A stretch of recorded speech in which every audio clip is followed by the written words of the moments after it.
Le dimanche après-midi, toute la maison s'affaire aux préparatifs d'un repas spécial en famille.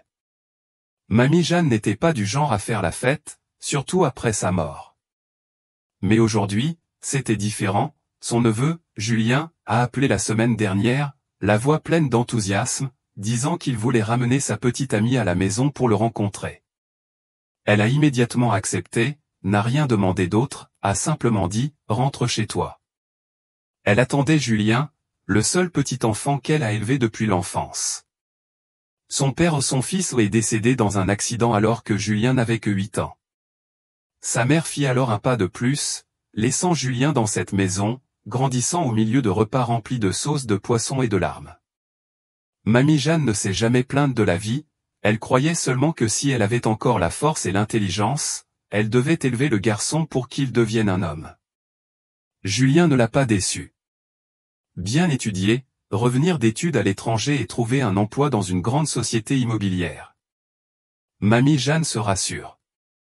Maintenant, quand je l'entends dire qu'il aime quelqu'un et qu'il veut le ramener à la maison, elle ne l'arrête pas. Au contraire, je me sentais soulagé de savoir qu'il n'était pas seul. La sonnette a sonné à l'heure. Julien entra avec une fille bien éduquée et soignée, au visage doux et aux yeux brillants. Emma, c'est son nom. Saluez-la poliment, offrez-lui un bouquet de fleurs et un petit coffret cadeau. Mamie Jeanne ne regarda pas attentivement le cadeau, se contenta de sourire et les invita toutes les deux à table. Sur la table se trouvent des plats familiers, soupe de loufa aux crevettes, viande braisée aux œufs, patates douces sautées à l'ail. Ce n'est pas une fête, juste un repas maison comme d'habitude. Elle voulait ça. Elle croit toujours que tout, grand et petit, dans la vie, commence par l'assiette. Pendant le repas, Julien a parlé de son travail, des projets de l'entreprise, puis s'est tourné vers Emma avec des yeux pétillants. Emma est une bonne étudiante, diplômée d'une prestigieuse université nationale, travaille actuellement au service des ressources humaines de l'entreprise et est admirée par de nombreux patrons. Emma a vécu de manière indépendante dès son plus jeune âge, ne dépendait de personne et s'est élevée seule. Emma a souri, a dit quelques phrases supplémentaires sur le travail, soulignant le fait qu'elle essaie toujours d'apprendre et de s'améliorer constamment. Chaque mot qu'elle prononçait était juste ce qu'il fallait, ni trop ni pas assez, correct mais plein de tact. Mamie Jeanne n'a pas dit grand-chose, elle a simplement hoché la tête et écouté. Ajoutez de temps en temps un morceau de poisson dans le bol de mon neveu. Dans son cœur, un sentiment étrange apparut. Ce n'est pas que je n'aime pas Emma. Au contraire, cette fille est trop apte à critiquer. Mais c'était cette crise qui la mettait mal à l'aise. De la façon dont elle lève ses baguettes jusqu'à la façon dont elle parle de famille et de travail, tout semble avoir été soigneusement réfléchi. Il n'y a rien à critiquer, rien à comprendre. Après le repas, lorsque Julien demanda la permission de dire quelques mots, Mamie Jeanne comprit ce qui allait arriver.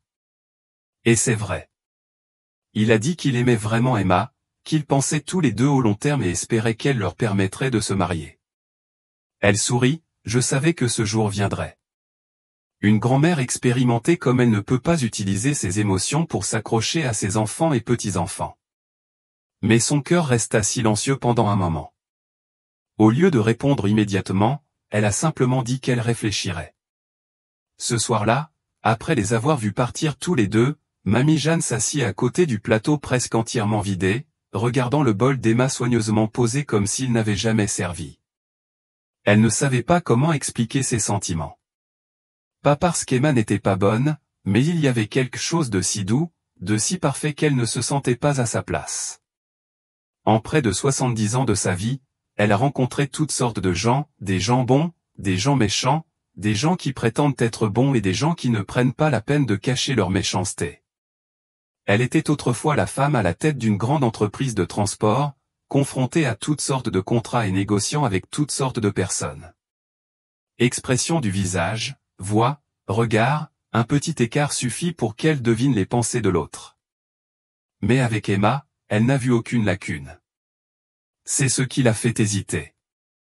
Ce soir-là, Mamie Jeanne ouvrit le placard et en sortit une vieille boîte en fer. À l'intérieur se trouvaient des papiers, de vieilles photos et un cahier décoloré. Dans le livre se trouve une liste de personnes qui ont fait affaire avec l'entreprise, l'ont aidé ou trompé.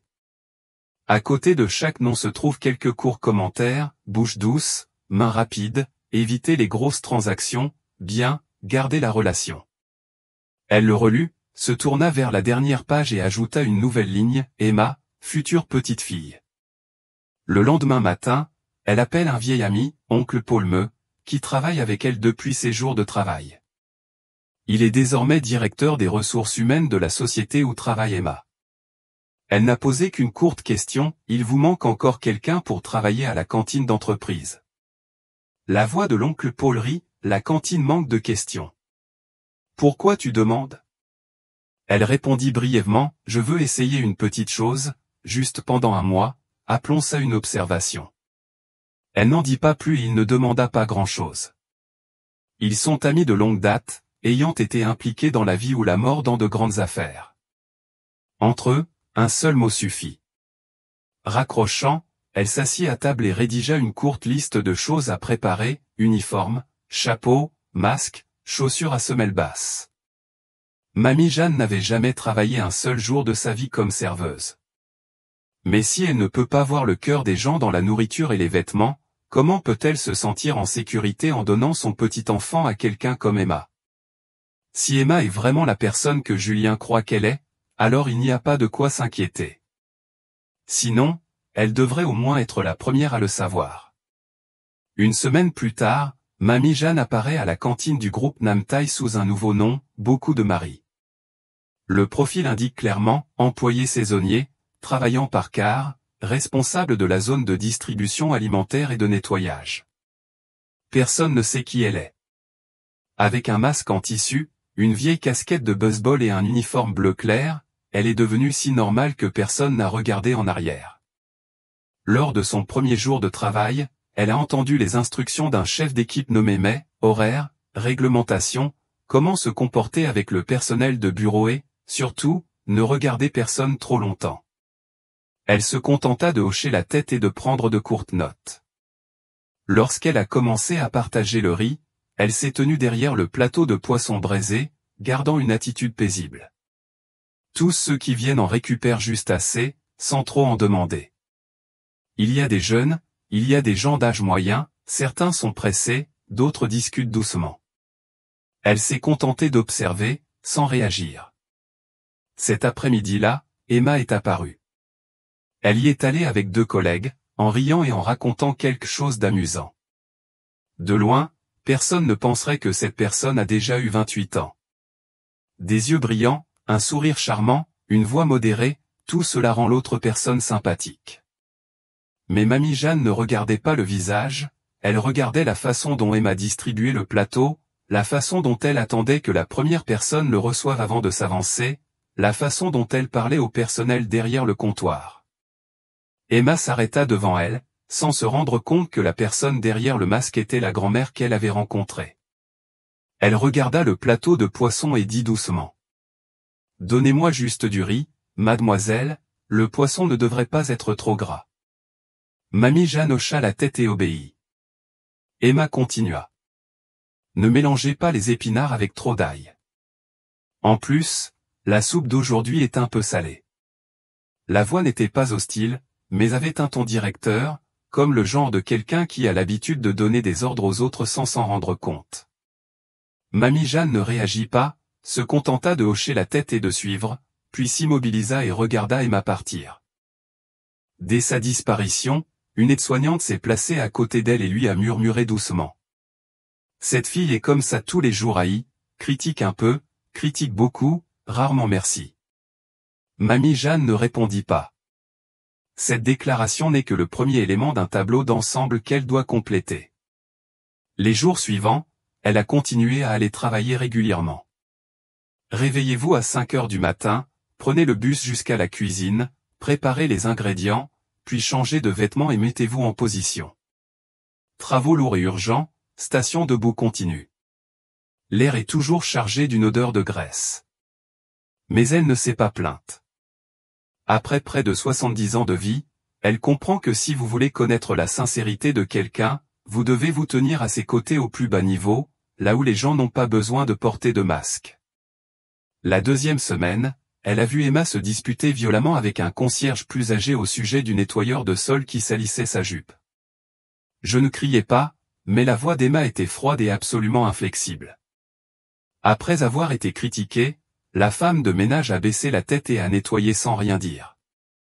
Mamie Jeanne se souvenait encore d'une chose, Emma ne se comportait pas mal, mais elle ne se penchait jamais non plus. Au milieu du mois, elle a entendu une femme dans la cuisine raconter la fois où Emma avait demandé à changer tout le plateau d'œufs au plat parce qu'elle estimait que les œufs au plat ne répondaient pas aux normes nutritionnelles. Le chef a dû descendre et expliquer. Emma a juste souri, a dit qu'elle avait de bonnes intentions et s'est détournée. Aucune excuse. Mamie Jeanne n'est pas étrange. Les gens qui vivent d'images choisissent toujours de se tenir debout devant la foule, mais ont du mal à s'incliner devant les personnes dont les noms ne figurent pas sur la liste de contacts. Un après-midi, alors qu'elle s'apprêtait à partir, Mamie Jeanne aperçut Emma debout avec un homme à l'extérieur du parking. Ils bavardèrent, mais leurs yeux et la distance qui les séparait en disaient long. Cet homme était le chef du département des finances et il travaillait avec son fils avant son décès. Elle n'a rien conclu, elle a simplement ajouté un fait supplémentaire. Le seul problème était que le sourire d'Emma lorsqu'elle regardait cet homme n'était pas le même que celui qu'elle avait offert à son petit enfant lors de son premier repas. Ce soir-là, Mamie Jeanne rentra, ouvrit le vieux petit carnet et y ajouta quelques lignes. Elle a ensuite appelé un vieil ami du service technique de l'entreprise et lui a demandé de vérifier si possible certains messages et emails internes, non pas pour violer la vie privée mais pour protéger quelque chose de plus grand, la confiance. 3 jours plus tard, mon ami m'a renvoyé quelques courts extraits. Dans ce document, Emma a envoyé un texto à une amie nommée Nadine, il faut juste se remettre de grand-mère et c'est tout. Julien est facile, dis ce que tu veux. Les gens disent que l'amour est aveugle, c'est vrai. Un autre message disait, le directeur financier m'a dit d'y aller doucement et de ne pas le révéler. Quant à Julien, après son mariage, le terrain sera à son nom. J'ai déjà demandé à un avocat. Mamie Jeanne a imprimé ces messages, les a mis dans des enveloppes et les a mis dans un tiroir près de la table à manger. Elle n'avait pas de larmes, rien à pleurer, juste une sensation de froid qui se répandait de l'intérieur. Le sentiment d'être offensé n'est pas dû à moi, mais à mon petit-fils que j'ai élevé avec les repas les plus simples. Le lendemain, elle allait toujours au travail, partageait toujours les repas, observait toujours tranquillement. Quand Emma s'approcha comme d'habitude, elle lui tendit la nourriture, la regardant avec des yeux illisibles. Emma ne savait rien, elle a juste dit brièvement, « Donnez-moi plus de haricots aujourd'hui, mademoiselle. » Mamie Jeanne hocha la tête, ramassant toujours comme demandé, mais son cœur ne gardait plus ses distances. Le tableau était progressivement achevé et elle savait qu'il était temps de peindre le trait final. Samedi soir, Mamie Jeanne était assise dans son bureau. Un petit ventilateur tourne régulièrement dans un coin de la maison, les papiers à messages imprimés tiennent parfaitement dans les enveloppes marron. Elle l'a posé sur la table à manger. À côté se trouve la boîte à lunch en aluminium délavé qui a élevé Julien tout au long de son enfance. Ce n'est pas quelqu'un qui utilise de grands mots, mais elle croit au poids d'un repas, où la vraie personne se révèle. Elle a appelé Julien, avec une voix légère comme toujours, lui a posé des questions sur le travail, lui a dit de ne pas trop dîner au restaurant, puis a lentement dit, « Ce dimanche, s'il te plaît, amène Emma dîner avec moi à nouveau. Je veux avoir plus de temps pour lui parler. » À l'autre bout de la seconde, Julien a immédiatement accepté et a dit avec enthousiasme qu'Emma serait très heureuse. Toute la journée de dimanche, Mamie Jeanne n'a laissé personne toucher à la cuisine, préparant elle-même chaque plat. Le plat préféré de Julien est le gobi braisé au poivre, la soupe sucrée de potiron, les épinards à l'eau bouillie, la sauce poisson citron ail, gingembre. Chaque plat est un morceau de l'enfance de Julien, gardé par elle comme des souvenirs qui ne se sont jamais effacés. Sur la table à manger, juste entre les assiettes de nourriture, elle a placé une vieille boîte à lunch en aluminium. Aucune explication, aucune décoration, il est juste là comme témoin silencieux. Lorsque Julien et Emma sont entrés, l'odeur de la cuisine familiale s'est répandue dans toute la pièce. Emma reconnut les plats familiers et laissa échapper un compliment, waouh, comme à la cantine d'entreprise. Mamie Jeanne souriait et ne disait rien. Le repas s'est bien déroulé. Julien racontait avec plaisir des histoires d'entreprise. Emma a contribué doucement, toujours polie, toujours souriante au bon moment, parlant toujours avec habileté et sympathie. La seule différence, c'est que cette fois, Mamie Jeanne n'écoute plus avec son cœur. Elle écoutait avec tous ses souvenirs et son intuition, et les preuves étaient aussi claires que le soleil de midi. Une fois le dessert servi, elle se leva pour préparer le thé. Sa voix était calme comme à chaque fois, elle se rendit à la cuisine pour verser de l'eau, posa la théière sur le plateau puis retourna à la table à manger. Elle ne s'assit pas tout de suite, ouvrit simplement doucement l'enveloppe marron, en sortit chaque morceau de papier et le posa sur la table. Puis elle prit le tablier bleu clair qu'elle portait depuis près d'un mois et le plaça à côté. Finalement, elle s'assit, regardant Emma droit dans les yeux, sa voix calme comme si elle lisait un passage d'un livre. Cela fait plus de 20 jours que vous travaillez à la cantine de notre entreprise, Emma? J'ai écouté chaque repas, chaque mot que vous avez dit au personnel, chaque message ici, je l'ai lu. Et il n'y a pas une seule ligne là-dedans qui me fait croire que vous aimez vraiment mon petit enfant. Personne n'a répondu immédiatement. La pièce était silencieuse. Julien se tourna vers Emma, ne comprenant pas ce qui se passait. Emma était également silencieuse, mais ses yeux étaient différents. Ce n'était plus la fille polie qui parlait poliment au dîner de l'autre jour, mais le regard qui essayait tranquillement de retrouver un chemin. Mamie Jeanne montra la boîte à lunch au milieu de la table, c'est Julien élevé. Du riz blanc, des légumes bouillis, du poisson séché, rien de luxueux, mais chaque repas est authentique. Je n'ai pas besoin que tu sois comme moi, je n'ai pas besoin que tu sois pauvre, et je n'ai pas besoin que tu fasses semblant de m'aimer. J'ai juste besoin de savoir pourquoi tu es venu chez Julien. Emma releva la tête, n'évitant plus de regarder. Elle sourit légèrement, posa la tasse de thé et dit lentement, sa voix était aussi ferme que dans une salle de conférence, vous avez travaillé si dur pour en arriver là, je n'ai plus besoin de le cacher. C'est vrai que j'ai calculé, mais tout le monde dans ce monde n'a-t-il pas besoin d'une stratégie pour vivre? Julien était sans voix. Les paroles d'Emma semblaient drainer le sang de son cœur. Il ne dit rien, se contenta de la regarder puis de regarder les mots imprimés sur le papier, chaque mot clair, distinct, irréfutable. Emma les regarda tous les deux, toujours calme, Julien est une bonne personne, mais la vie n'a pas seulement besoin de bonnes personnes. Elle a besoin de gens qui savent avancer. Je ne m'excuse pas car je n'ai jamais rien fait contre la loi. Mamie Jeanne ne répondit pas.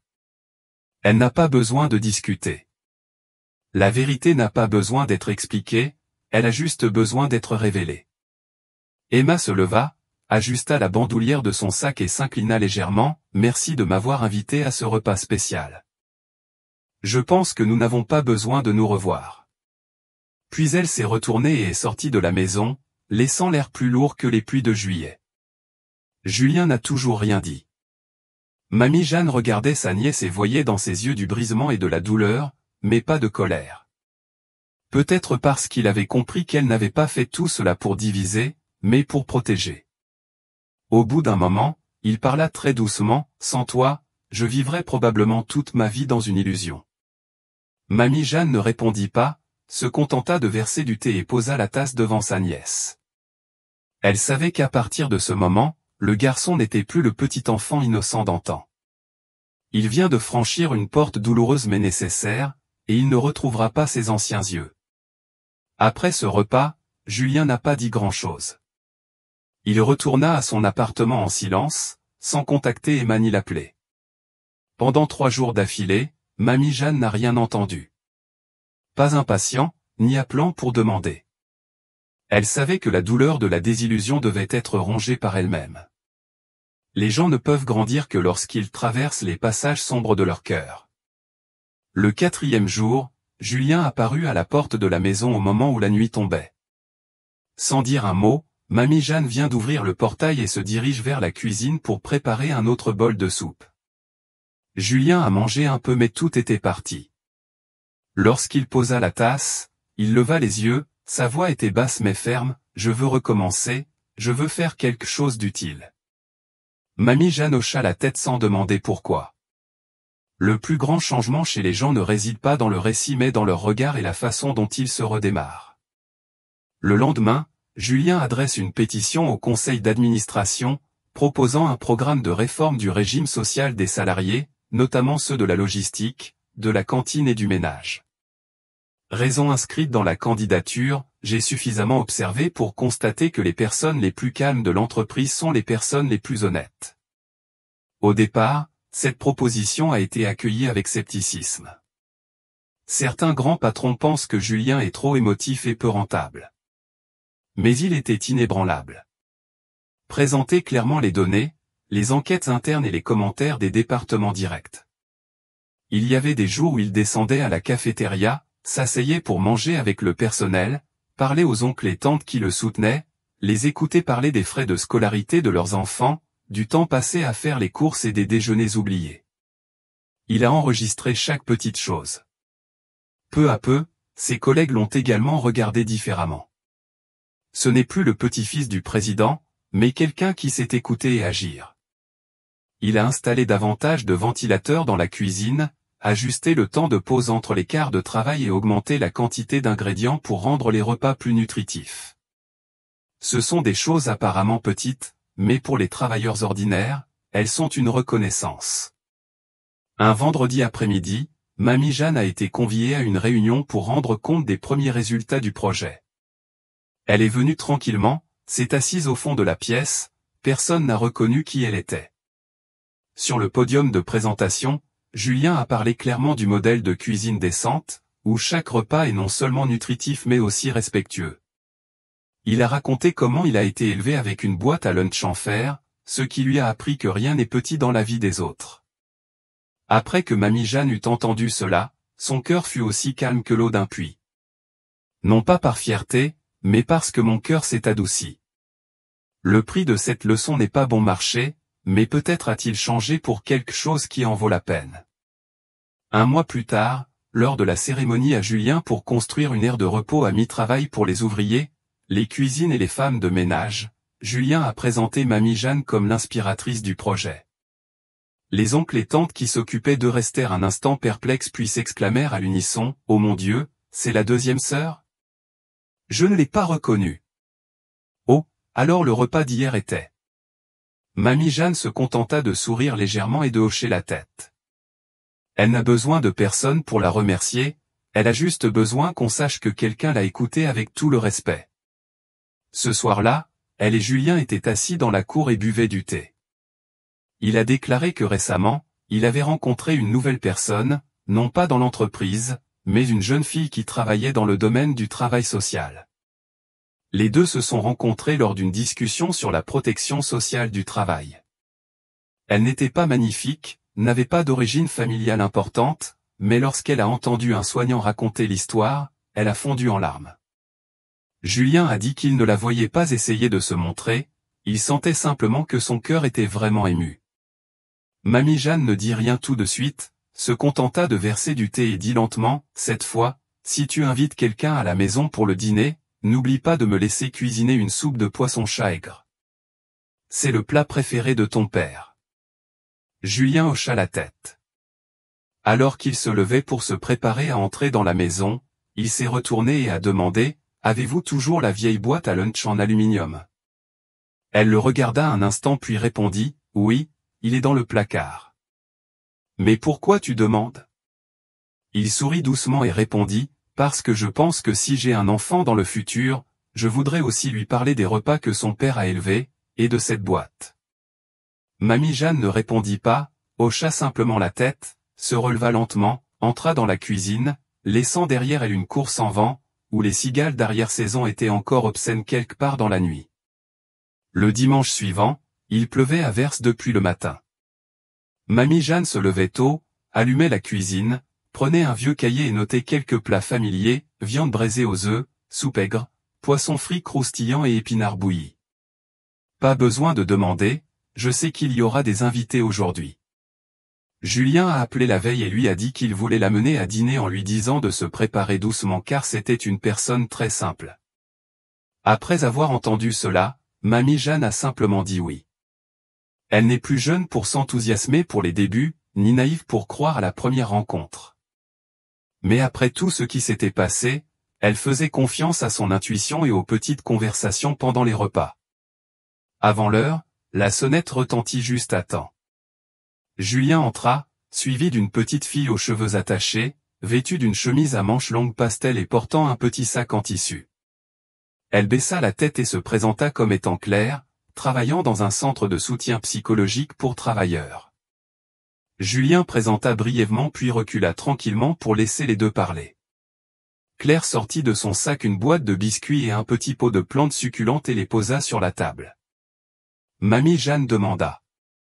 « Tu l'as fait toi-même » Claire hocha la tête, disant qu'elle prépare souvent des gâteaux pour se détendre le week-end, et que l'arbre est un type facile à cultiver qui n'a besoin que d'un peu de soleil et d'eau mais qui prospère quand même.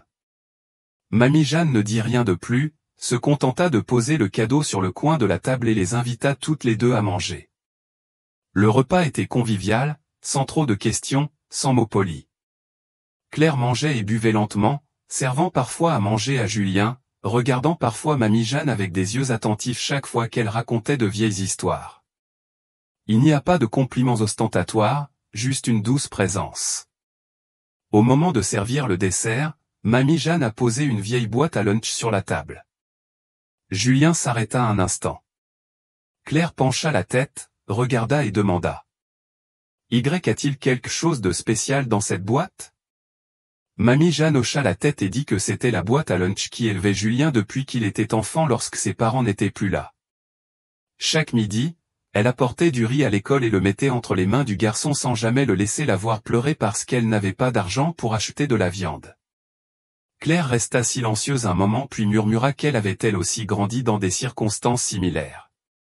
Ma mère était boueuse, elle apporte chaque jour du riz froid à sa fille pour qu'elle le mange au milieu de la classe. Un jour, ses amis l'ont critiquée et elle a jeté sa boîte à lunch avec colère, mais quand elle est rentrée à la maison ce soir-là, sa mère l'a ramassée à la poubelle et est restée silencieuse. Elle comprend maintenant ce qu'est une estime de soi tranquille. Mamie Jeanne regardait Julien. Le garçon ne dit rien, se contenta de regarder Claire et hocha légèrement la tête. Tous trois restèrent silencieux un moment. L'atmosphère n'était pas pesante, juste calme, comme si nous venions de récupérer un morceau de souvenir que tout le monde avait oublié. Après le repas, Claire s'est arrangée pour faire la vaisselle. Mamie Jeanne a refusé, mais elle a quand même lavé quelques plats, les a séchés et les a soigneusement empilés sur l'étagère. Elle s'occupa de lui, puis se tourna vers Julien et lui demanda doucement. « Vous connaissez cette fille depuis longtemps ?» Julien a répondu. « Nous avons rencontré lors d'une séance de travail un groupe d'ouvriers du textile. Elle ne parle pas beaucoup mais écoute chaque petite histoire. » Mamie Jeanne ne posait plus de questions. Ce soir-là, après le départ de Julien et Claire, mamie Jeanne entra dans la chambre, ouvrit le placard et en sortit une nouvelle boîte à lunch, identique à l'ancienne mais jamais utilisée. Elle l'a achetée il y a de nombreuses années, lorsque la première boîte en aluminium a commencé à se décoller de la couche extérieure. Initialement destinée à le remplacer, elle l'a conservée comme symbole de quelque chose à venir. Le lendemain matin, elle a enveloppé la nouvelle boîte à lunch dans une serviette et l'a posée sur la table à manger. Je me demande, si une autre fille entrait dans cette maison, comprendrait-elle la vraie valeur d'une boîte à lunch? Pas un objet, mais un souvenir, un sacrifice silencieux dont les gens ne se rendent compte qu'une fois grand. Cet après-midi-là, Julien revint sans prévenir, apportant seulement quelques raviolis cuits à la vapeur. Il le posa sur la table et s'assit en disant « Je me sens en paix ». Mamie Jeanne demanda encore « C'est avec elle ?» Julien hocha la tête, et à moi aussi. Mamie Jeanne hochait la tête et ne parlait pas, mais son cœur se sentait un peu plus léger. Elle savait que Julien n'était plus le garçon qui devait demander de l'argent pour le petit déjeuner. Il a enduré suffisamment de souffrance pour voir ce qui est réel et ce qui est faux. Et cette fois, s'il fait un mauvais choix, ce ne sera pas à cause de la cécité, mais parce qu'il a osé croire. Ce soir-là, elle écrit une autre ligne dans le carnet de Claire, elle s'est écoutée tranquillement, sans autre commentaire. Parfois, la simplicité est l'introduction la plus fiable. Un matin de fin de mois, le ciel était dégagé et le soleil doux. Mamie Jeanne apporta une nouvelle boîte à lunch soigneusement emballée et frappa à la porte de l'appartement de Julien. Il l'ouvrit et la vit soudain avec un sac de nourriture et une serviette en tissu marron familière.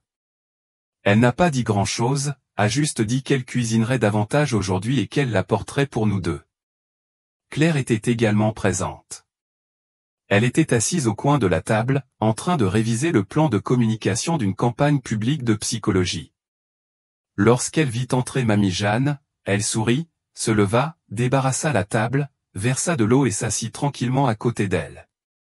Ne demandez pas pourquoi, ne montrez aucune hésitation. Juste comme ça, c'était comme si elle faisait naturellement partie de cette maison.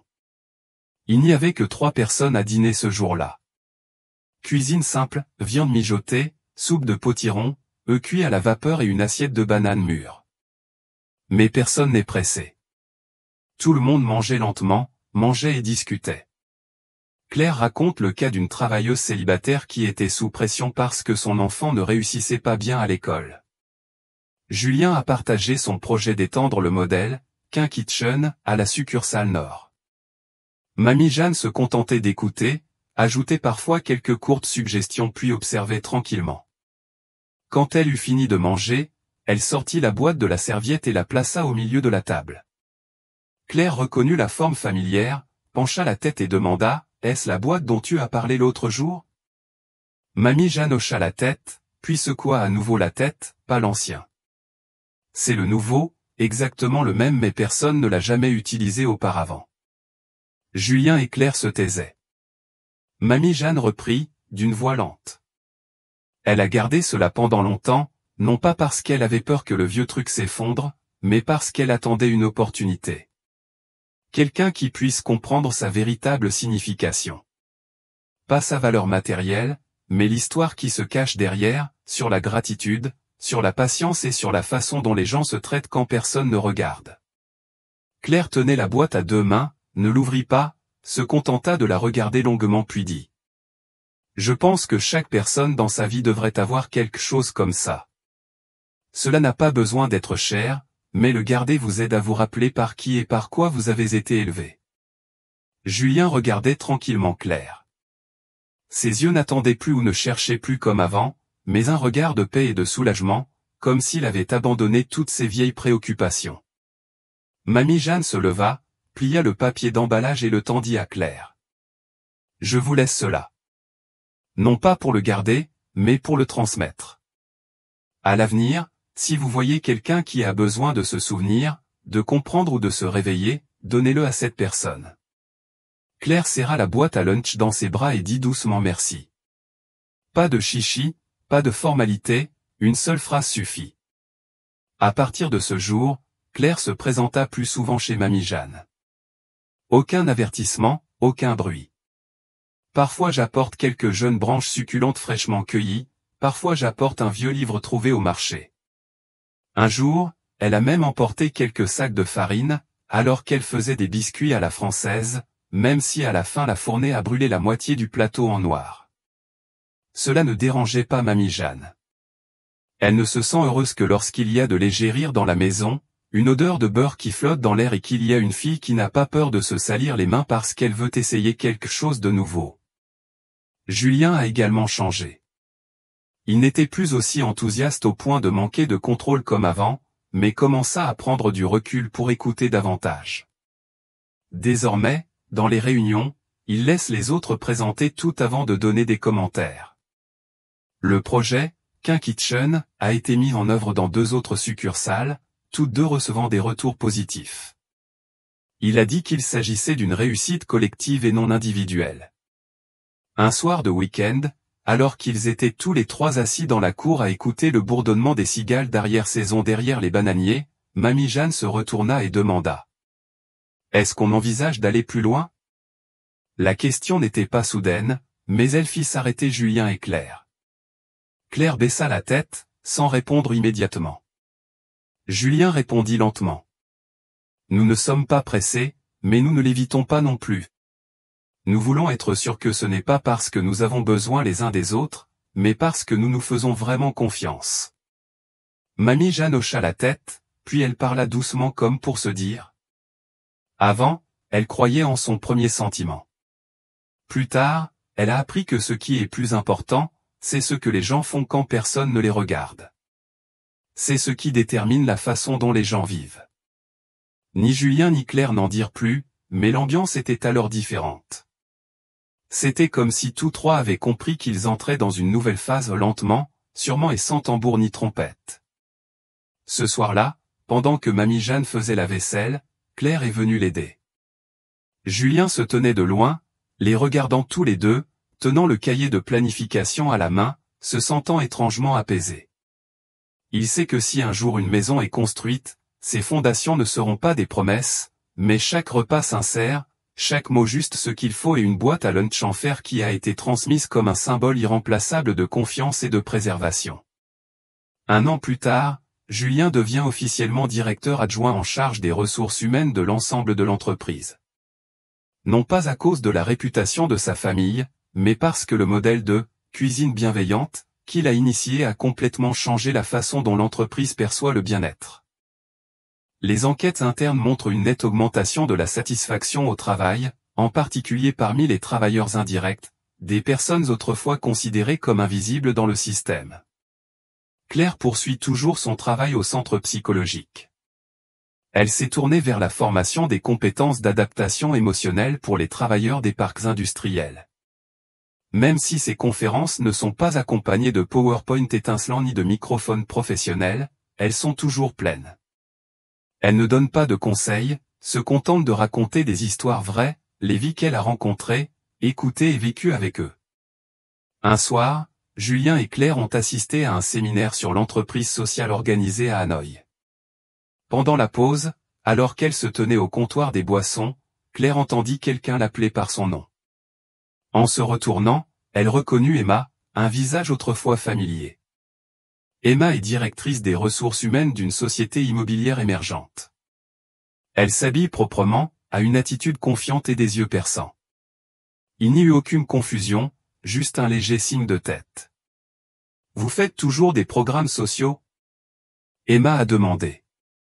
Claire a souri et a répondu brièvement, « Oui, fais-le quand même. » Puis les deux se turent, il n'y avait aucune raison d'en dire plus. Lorsqu'elle retourna à sa place, Claire n'en dit rien à Julien. « Je ne le cache pas, je le trouve simplement inutile. Les choses qui se sont passées, croit-elle, sont derrière elle. » Quelques jours plus tard, Mamie Jeanne rangeait de vieilles photos quand Julien revint, une enveloppe à la main. Il le posa sur la table et dit. « Le saviez-vous ? La société vient de recevoir des informations internes selon lesquelles Emma tente de contacter un groupe d'anciens actionnaires pour étendre son influence au sein du conseil d'administration. » Mamie Jeanne ne fut pas surprise, elle demanda simplement. « Qu'en penses-tu ? » Julien a répondu. « Je ne vois plus rien. Peut-être parce que je n'ai plus rien à regretter. » Puis il a dit que Claire avait revu Emma ce jour-là mais n'en avait pas parlé. Mamie Jeanne hocha la tête. Elle comprend, parfois, la façon dont les gens choisissent de garder le silence est aussi le signe qu'ils sont entrés dans un nouveau chapitre de la vie. Ce soir-là, Julien et Claire étaient assis dehors dans la cour au milieu du bruit des insectes d'été. Claire a déclaré qu'elle venait d'être invitée à être consultante pour un projet visant à améliorer la psychologie scolaire dans une région éloignée. Elle est peut-être absente quelques semaines pour affaires, mais elle a soigneusement planifié son voyage. Julien a dit qu'il était prêt à la porter, non par responsabilité mais par confiance. Mamie Jeanne était assise dans la maison et regardait dehors, voyant la lumière jaune éclairer deux silhouettes qui parlaient doucement. Elle ne l'interrompit pas, se contenta de préparer une théière et de la poser sur la table, puis se retira dans la pièce et ferma légèrement la porte. Elle sait qu'il existe des conversations qui ne nécessitent pas la contribution des adultes. Ils grandissent grâce à la gentillesse que deux personnes ont l'une envers l'autre. Un mois plus tard, Claire revenait d'un voyage d'affaires dans la région centre. Un peu plus mince, plus bronzée, mais ses yeux sont visiblement plus brillants. Dans son sac se trouvait un mouchoir brodé au nom de l'étudiant, ainsi que quelques petits cahiers pour enregistrer les confessions des étudiants. Mamie Jeanne rencontra Claire dans la cuisine et lui demanda doucement.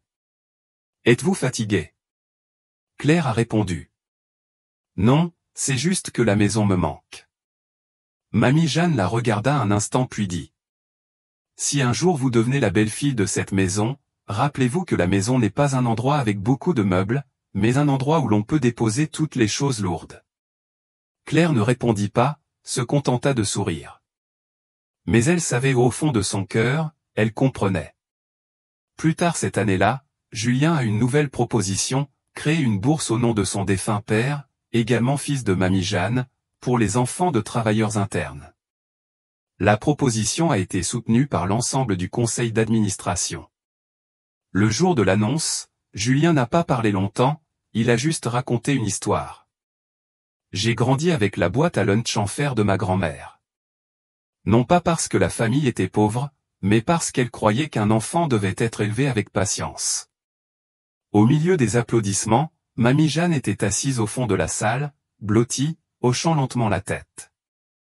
Dans son cœur, tout était arrangé. Le soir du Nouvel An, alors que les feux d'artifice éclataient derrière les toits, Mamie Jeanne se tenait près de la fenêtre, une tasse de thé chaud à la main. Julien et Claire installent un petit plateau de nourriture dans la cour.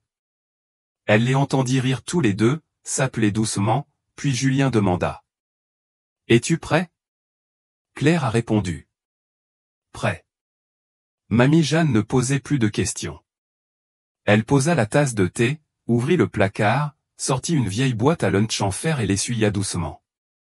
Pas pour l'utiliser, mais pour le maintenir en place. Ce soir, pour la première fois depuis de nombreuses années, elle n'avait plus besoin de préparer quoi que ce soit pour l'avenir, car elle savait que l'avenir avait déjà commencé avec un repas, une boîte de nourriture et 2 personnes qui savaient se serrer avec bienveillance. Cette année-là, au Nouvel An lunaire, la petite maison de la périphérie de la ville est soudain devenue plus fréquentée que d'habitude. Non pas parce qu'il y avait beaucoup d'invités ou beaucoup de gâteaux et de confitures, mais parce que pour la première fois Mamie Jeanne laissait les autres arranger elle-même les fleurs, cuisiner la marmite de soupe aux pousses de bambou en début d'année et décorer elle-même l'autel ancestral. Claire et Julien faisaient tout lentement, parfois maladroitement, mais elle ne corrigeait ni n'intervenait. Elle s'assit sur le porche, tenant une tasse de thé, sirotant une gorgée tout en les regardant tous les deux blottis dans la cuisine, le cœur aussi léger que la brise du matin. Le deuxième jour, Claire emmena Mamie Jeanne au temple. Elle a apporté un bouquet de lys blancs, disant qu'elle les avait disposés hier pour souhaiter une nouvelle année paisible. Sur le chemin du retour, Claire lui raconte un rêve étrange. Elle s'est retrouvée à 13 ans, debout au milieu d'une cour d'école vide, tenant la boîte à lunch préparée par sa mère. Mais une fois ouvert, il n'y avait pas à l'intérieur du riz, mais un morceau de papier avec la phrase. « N'oublie pas que tu as été aimé autrefois. » Mamie Jeanne, après avoir écouté, ne dit rien. Un instant plus tard, elle rappela doucement. Quelqu'un qui s'est rêvé ainsi ne se perdra probablement pas facilement. En mars, la cérémonie de fiançailles s'est déroulée simplement dans la cour. Pas de théâtre, pas de décor, pas de MC, juste une longue table à côté d'un bambou, des dizaines de chaises en plastique disposées tout autour. Les plats étaient cuisinés par les membres de la famille, le thé était préparé par Julien lui-même et la boîte à lunch en fer était solennellement posée sur la table du milieu. Non pas comme une exposition, mais comme une partie de l'histoire que les deux familles perpétuent. Oncle Paul, un vieil ami de Mamie Jeanne, était également présent. Il regarda la boîte, puis regarda Julien, et dit « Mi-plaisantant, mi-sérieux, le thé de cette boîte s'est transformé en projet social, en bonne mariée, j'ai dû demander à Mamie Jeanne de me le prêter pour m'en servir comme porte-bonheur. » Tout le monde rit, mais Mamie Jeanne secoua la tête. « Ce n'est pas un charme, c'est juste que je sais garder ce qui est précieux. » Après la cérémonie, Claire et Julien ont fait le ménage, la vaisselle et le ramassage des déchets. Personne n'a demandé, personne n'a voulu. Chaque travail était fait avec une initiative naturelle, que Mamie Jeanne appréciait avant tout. Quand tout fut rangé, elle ouvrit le tiroir, en sortit un vieux cahier et le donna à Julien. Ce livre a été laissé par ton père. Même si l'entreprise était petite dans le passé, ton père a enregistré chaque centime. Il y a aussi quelques pages des mots que ton père t'a écrits quand tu étais jeune. Gardez-le, lisez-le attentivement et vivez votre vie sans oublier d'où vous venez. Julien tenait le cahier sans dire un mot, mais ses yeux en disaient assez. Cet été-là, mamie Jeanne commence à se retirer des coulisses. Cuisinez moins, sortez moins, passez plus de temps à entretenir le petit jardin à couteau derrière la maison. Le matin, elle cueillait du gombo, arrosait un coin d'herbe, préparait du thé et révisait de vieux cahiers. Un jour, elle a appelé Claire, lui a montré le plant de coriandre et lui a expliqué comment le tailler pour qu'il ne pourrisse pas. Un autre jour, j'ai raconté une époque où je vendais des paniers d'Arles à Marseille, tenant mes enfants dans mes bras et portant mes marchandises sur mon dos. Claire s'est assise et a écouté, arrangeant les ficelles de tomates. Mon cœur a l'impression que je ne suis pas seulement une épouse, mais que je réapprends une généalogie vivante, non écrite sur papier mais enregistrée à chaque respiration, chaque repas, chaque petite histoire. En fin d'année, résumant le projet Bienveillance, Julien a présenté au conseil d'administration qu'en plus des primes, l'entreprise devait investir davantage dans la santé mentale des salariés. Il a proposé d'ouvrir une salle d'écoute où les travailleurs et les employés pourraient venir simplement raconter des histoires, sans solution. Juste quelqu'un là-bas. La salle entière était silencieuse. Un directeur financier a demandé. Écoute quoi? Julien vient de répondre. Parce qu'il y a des gens qui n'ont personne à qui parler depuis des mois. Parfois, ils ont juste besoin que quelqu'un sache qu'ils essaient encore. Proposition adoptée. Il n'y a eu aucun bruit, pas de coupure de ruban, mais la salle d'écoute était toujours installée. Un petit coin au milieu de la salle à manger, il y a des chaises avec dossiers, quelques plantes en pot et une planche de bois avec les mots. Tout le monde a une boîte à lunch à retenir et quelque chose à raconter. Nouvelle en lunaire l'année suivante, mamie Jeanne était faible. Pas une maladie grave, juste une personne âgée dont le temps est venu de ralentir. Elle parlait rarement mais ses yeux étaient toujours brillants. Un après-midi, quand Julien et Claire revinrent, elle les rappela tous les deux et leur dit. Si un jour vous avez des enfants, n'oubliez pas de leur apprendre à être reconnaissants pour les plus petites choses, la cuillère, la chaise, le bol, le lave-vaisselle, sont tous également importants. Julien hocha la tête. Claire lui a tenu la main et le cuiseur a ri de la maison a émis un clic, signalant que la cuisson était terminée. L'odeur du riz nouveau est légère et parfumée. Cette nuit-là, mamie Jeanne s'est couchée très tôt. Le lendemain matin, je ne me réveillais plus. Elle est décédée tranquillement comme elle a vécu, sans avertissement, sans causer de problème. Ne laissant qu'une boîte à lunch en fer sur l'étagère, un cahier à côté du lit et un message écrit au crayon délavé. Merci d'avoir écouté. Des funérailles simples. Pas de couronne fantaisiste, pas de long discours.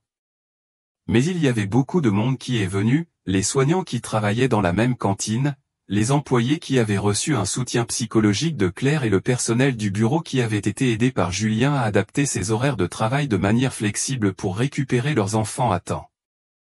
Chacun porte avec lui un petit souvenir. Certaines personnes parlent, d'autres pleurent simplement. 1 an plus tard, Claire donne naissance à une fille. Julien a nommé l'enfant UNCA.